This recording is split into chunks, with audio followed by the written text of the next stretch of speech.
আসসালামু আলাইকুম ভিউয়ার্স, তো আবার স্বাগতম একটি নতুন ভিডিওতে। তো আজকের এই ভিডিওতে আপনাদেরকে দেখাবো একটি স্মার্ট লুকিং ওয়াচ। দেখতে পাচ্ছেন সেই ওয়াচটি আমার হাতে।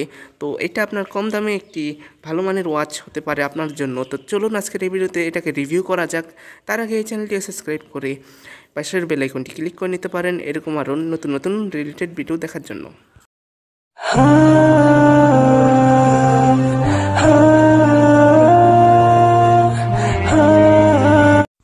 এই ওয়াচটি দেখতে পাচ্ছেন এরকম একটি পলিথিনের ভেতরে আসে, বড় কোনো প্যাকেজিং নাই এটার সাথে, দেখতে পাচ্ছেন।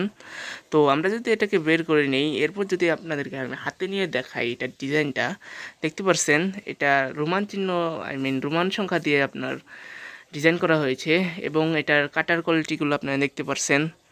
এরপর যদি আপনাদেরকে আমি এটার সাইটে দেখাই, দেখতে পাচ্ছেন এই সাইটে এরকম, এই সাইটে দেখতে পাচ্ছেন এরকম। আর যদি আপনাদেরকে দেখাই দেই এটার হুকটা, দেখতে পাচ্ছেন এটা স্টিল, দেখতে পাচ্ছেন প্লাস্টিক না। প্লাস্টিক হইলে অনেক সময় আপনার চাপ পড়লে ভেঙে যায় বা টান পড়লে ভেঙে যায়, এটা ভাঙার সম্ভাবনা অনেক কম। তো এবার দেখাই আপনাদের এটার বেল্টের কোয়ালিটি কেমন। দেখতে পাচ্ছেন এটার বেল্ট লেদারের, প্রায় আর্টিফিশিয়াল লেদার না মনে হয়, আমার ধরে মনে হয় আসল লেদার।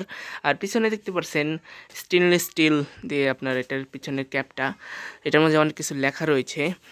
আর যদি আপনাদেরকে আমি আরও ভালোভাবে দেখাই, তো এটাকে নিয়ে যদি আমরা এখন আউটডোরে যাই, আউটডোরে যে এটার লুক দেখি আমরা, তো দেখতে পাচ্ছেন আমরা এখন চলে এসেছি আপনার আউটডোরে।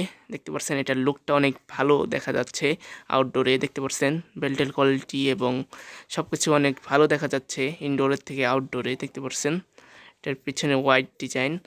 আর দেখতে পাচ্ছেন এরকম আরও অনেক ডিজাইনের আপনার ওয়াচ পেয়ে যাবেন দোকানে যদি যান। দেখতে পাচ্ছেন সাইটের আপনার নবটা কেমন দেখা যাচ্ছে। তো এটার যদি এখন আমরা প্রাইস নিয়ে কথা বলি, এটার প্রাইস আপনারা 200 টাকা হলে পেয়ে যাবেন, কিছু বেশি কম হতে পারে। তো আপনাদের এরিয়া অনুযায়ী প্রাইসটা আপনার ভ্যারি করবে যে কত কম বেশি, কিন্তু আপনার 200 টাকার বেশি এটা দিবেন না। তো এই ছিল এই ভিডিওটা যদি ভালো লাগে এই চ্যানেলটিকে সাবস্ক্রাইব করে নিতে পারেন। আসসালামু আলাইকুম, খুদা হাফেজ।